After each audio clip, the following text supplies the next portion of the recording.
नमस्कार प्रेक्षकांनो, तर मालिकेचा काही जबरदस्त असा प्रोमो रिलीज झालेला आहे. मंदा आलेली असते. मंदा आता सुष्मिताची साथ देऊन स्वानंदीचा अपमान करू लागते.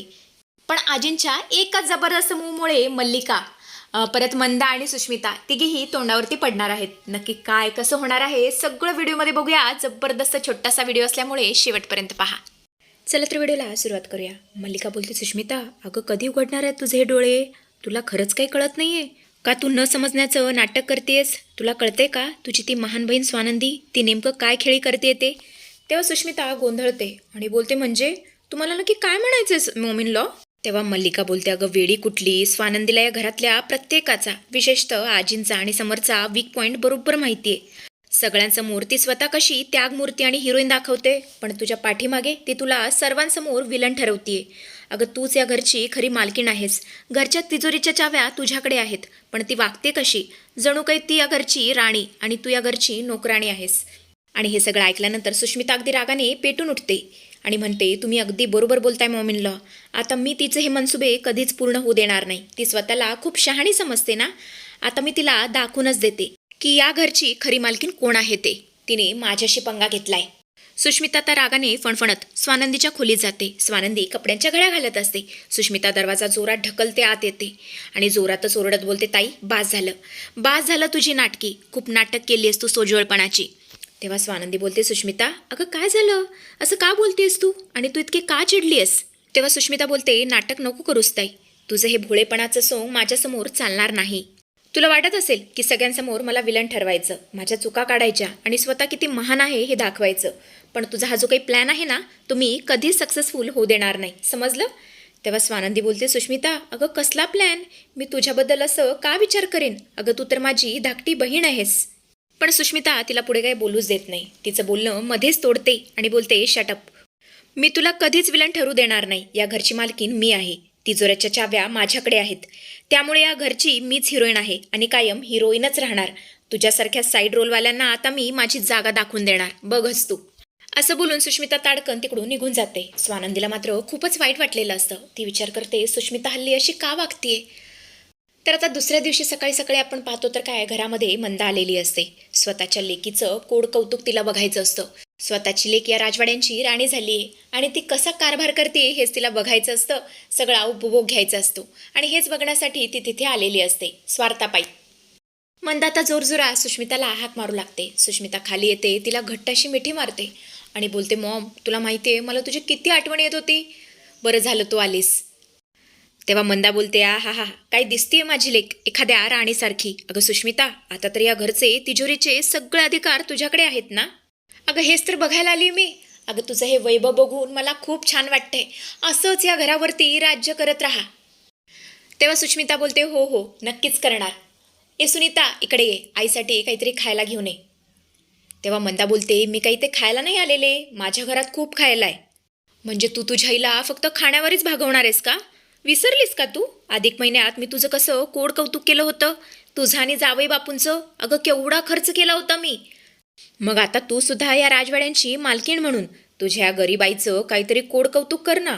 ती तुझी बहीण स्वानंदी, तिच्याकडून तर मला दमडीचीही अपेक्षा नाहीये. या घरामध्ये नांदायला आल्यापासून तिने स्वतःच्या आईला साधी कवडी सुद्धा नाही दिलेली. ती स्वानंदी नावाला फक्त कोरडी पाशाने नुसती. पण तू माझी लाडकी लेक आहेस ना, किमान तुझ्याकडून तरी मला अपेक्षा आहेतच. बोल बोल, स्वतःच्या आईला काहीतरी देणार ना सुष्मिता? अगं बोल ना. तेव्हा सुष्मिता थोडासा विचार करते. कॉलर ओढवत अभिमानाने ती बोलते, हो तर आई, तू अजिबात काळजी करू नकोस. तू कशाला काळजी करतेस? अगं या घरची मी मालकीण आहे आणि माझ्याकडे पैशांची काहीच कमी नाहीये. तू थांब इथेच, आत्ताच मी तुझ्यासाठी काहीतरी खास घेऊन येते. असं म्हणतच सुष्मिता आतमध्ये जाते आणि तिच्या आईसाठी एक साधा हार घेऊन येते. हार देण्याआधी ती मल्लिकाकडे बघते आणि बोलते, मॉम इन लॉ, हा हार मी माझ्या आईला गिफ्ट म्हणून देऊ शकते ना, म्हणजे माझी आई आहे ना म्हणून. तेव्हा मल्लिका मुद्दामच गोड आवाजात बोलते, अगं दे ग सुष्मिता दे. आजवर तू तुझ्या आईला काहीच नाही दिलेलंस, त्यामुळे एवढं तर तुला द्यायलाच हवं. आणि तू हे सगळं मला का विचारतेस? अगं तू आता या घरची मालकीण आहेस. अगं या घरावर, इथल्या संपत्तीवर तुझा अधिकार आहे, त्यामुळे तू वाटेल ते तुझ्या आईला देऊ शकतेस. तुला कोणाचीही परवानगी घेण्याची काही गरज नाहीये बघ. मल्लिकाचा होकार मिळता सुष्मिता तो हार मंदाला देते, पण हार बघून मंदाचा चेहरा पडतो. तिचा इगो दुखावतो. मंदासुद्धा आता नाटकी करत बोलते सुष्मिता, अगं हा काय भिकारडा हार आणून दिलायस मला? अगं एवढी मोठी या राजवाड्यांची मालकीन आहेस तू आणि तू स्वतःच्या जन्मदात्या आईला एवढा हलका हार देणार आहेस? अगं लाज वाटायला हवी तुला. इतका साधा हार तर कुणी स्वतःच्या घरच्या मोलकरणीला सुद्धा देत नाही. आजवर मी तुझे सगळा खर्च केला, तुला उच्च शिक्षण दिलं, तुला लहानाचं मोठं केलं, तुला काय हवं नको ते बघितलं, आणि या सगळ्याच्या बदल्यात तू मला असा कवडीमोल मोबदला देणार आहेस? यापेक्षा नकोच देऊस, तू मला काही नकोच हवंय मला. मी जाते आपल्या घरी. तू मला हा तुच्छ हार देऊन माझा अपमान करणार असशील तर त्यापेक्षा मी घरी गेलेलीच बरी. असं बोलून मंदा तिकडून निघून जाऊ लागते. तेवढं तर सुष्मिता तिचा हात पकडते आणि बोलते, थांब नाही, अगं का जातेस? थांब, मला माझी चूक सुधारण्याची संधी तरी दे. तुला हार नाही आवडलेला ना? ठीक आहे, काहीच हरकत नाही, मी तुला दुसरा हार देते. तू थांब येते, मी या घरची मालकीण आहे आणि मी तुला अशी एक वस्तू देणार आहे ना ज्यामुळे तुझे डोळे दिपून जाणार आहेत. हे सगळं ऐकून तर मंदा जाम एक्सायटेड झालेली असते. ती म्हणत असते, जा जा घेऊन ये. तेव्हा थोड्या वेळाने सुष्मिता राजवाड्यांचा सर्वात महागडा घराण्याचा पुश्तैनी पारंपरिक हिऱ्या मोत्यांचा हार घेऊन बाहेर येते आणि बोलते, घे आई, हा हार तू घे. आता बघ कोण तुला काय बोलतंय ते. तेव्हा मंदा तो हिऱ्या मोत्यांचा हार बघून तिचे डोळे विस्फारतात. ती बोलते, वा वा वा, काय हार आहे, मस्तच आहे एकदम. हे बघून तर माझ्या मैत्रिणी जळून खाकच होतील. असं म्हणतच मंदा तो हार घालण्यासाठी हातात उचलणार तेवढ्यातच तिच्या हातातून तो हार निसटतो आणि खाली फरशीवरती पडतो.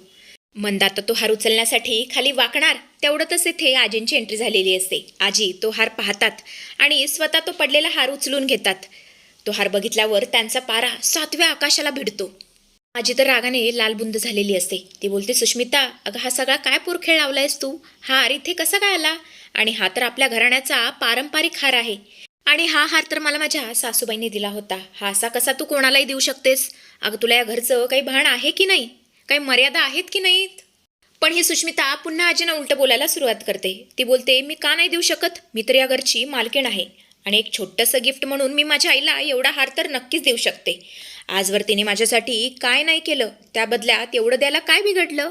मी कोणाला काहीही देऊ शकते आणि तसं पण आता मला कोणी अडवू शकत नाही, कारण ते अधिकार स्वतः मला जिजूंनी दिलेत.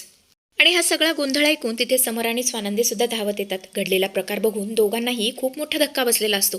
स्वानंदीला तर सुष्मिताचा प्रचंड राग आलेला असतो. स्वानंदी बोलते, सुष्मिता, अगं कालच तर एवढं सगळं रामायण घडलं आणि पुन्हा तू ती चूक करतेस. अगं घराण्याच्या पारंपरिक दागिन्याला हात लावण्याचा अधिकार तुला दिलाच कुणी? तुला भान आहे की तू काय वागतेस ते? तेव्हा आजी बोलता, थांब स्वानंदी, तू तिला नको ओरडू. चूक तिची नाहीये, चूक आपली आहे, माझी आहे. आपणच तिला या घराण्याच्या चाव्या दिल्यात ना, तिथेच आपण चुकलो. पण आता मला चांगलंच कळून चुकलंय की सुष्मिता ही जबाबदारी अजिबात पेलू शकत नाही. तिच्यात ती लायकीच नाहीये. ती खूप अल्लड आहे आणि खरं तर आपण तिला चाव्या नकोच द्यायला हव्या होत्या. पण आता ठीक आहे, आता या चाव्या एका जाणते आणि समजूतदार व्यक्तीकडे गेल्या पाहिजेत. हे सगळं ऐकल्यानंतर मल्लिका मनातल्या मनात जाम खुश झालेली असते. ती मनातल्या मनात विचार करते, वाह वाह, आता या दोघीन बहिणीवर खूप चिडल्या आहेत. म्हणजे मांजरांच्या भांडणामध्ये आता या माकडाचा नक्कीच फायदा होणार. आता या चाव्या मलाच मिळणार. असा विचार करून मल्लिका अगदी हसत हसत चाव्या घेण्यासाठी आपला हात पुढे करते. मल्लिका बोलते, आई, आता त्या चाव्या माझ्याकडे देणार ना तुम्ही? पण इथेच येतो खरा ट्विस्ट. आजी सुष्मिताच्या हातातून चाव्या हिसकावून तर घेतात, पण त्या मल्लिकाला न देता त्या थेट स्वानंदीच्या हातात सोपवतात. आणि हे बघून मल्लिकाचं डोकं अक्षरशः फिरतं. तिचे सगळे मनसुबे उधळतात, पण तिला काहीच करता येत नसतं. पण हे सगळं बघितल्यानंतर मंदा मात्र भयंकर भडकते. ती स्वानंदीच्या अंगावरती धावून जाते आणि बोलते, स्वानंदी, अगं कसली बहीण आहेस ग तू? तू बहीण आहेस का वैरीण आहेस तेच मला कळत नाहीये. चेटकीन कुठली, स्वतःच्या बहिणीचे हक्क काढून घेतेस. पण जोवर तिची आई जिवंत आहे ना, तोवर तिच्यासोबत अन्याय होऊ देणार नाही. चल, आत्ताच्या आत्ता या चाव्या सुष्मिताला परत दे. असं म्हणतच मंदा बळजबरीने स्वानंदीच्या हातातून चाव्या हिसकावून घेण्याचा प्रयत्न करू लागते. ती स्वानंदीला धक्का मारते. मंदाचा हा कोडगेपणा आणि निर्लज्जपणा पाहून आजीच्या रागाचा बांध फुटतो. आजी जोरातच ओरडते, मंदा, असं म्हणतच ती मंदाच्या सान्नकन थोबाडीत मारते. पूर्ण हॉलमध्ये स्मशान शांतता पसरलेली असते. मंदा गालाला हात लावून शॉकमध्ये उभी असते. आजी बोलते, तुझी हिंमत कशी झाली ग माझ्या सुनेच्या अंगावरती हात टाकण्याची? स्वतःच्या लेकीला चांगले संस्कार तर तुला देता आले नाहीत आणि इथे न्याय मागायला आलाय? यापुढे जर स्वानंदीच्या केसालाही धक्का लावला ना तर या घरातून हाकलून देईन, लक्षात ठेवा. आणि अशा प्रकारे आजीने बरोबर मंदाचा अपमान केलेला असतो. मंदा आपला गाल धरून अपमानाने रडत तिकडून निघून जाते. सुष्मिता, मल्लिका या रागाने धुमसत तिथेच उभे असतात. तर अशा पद्धतीचा मस्त ट्विस्ट आपल्याला येणाऱ्या भागांमध्ये बघायला मिळणार आहे.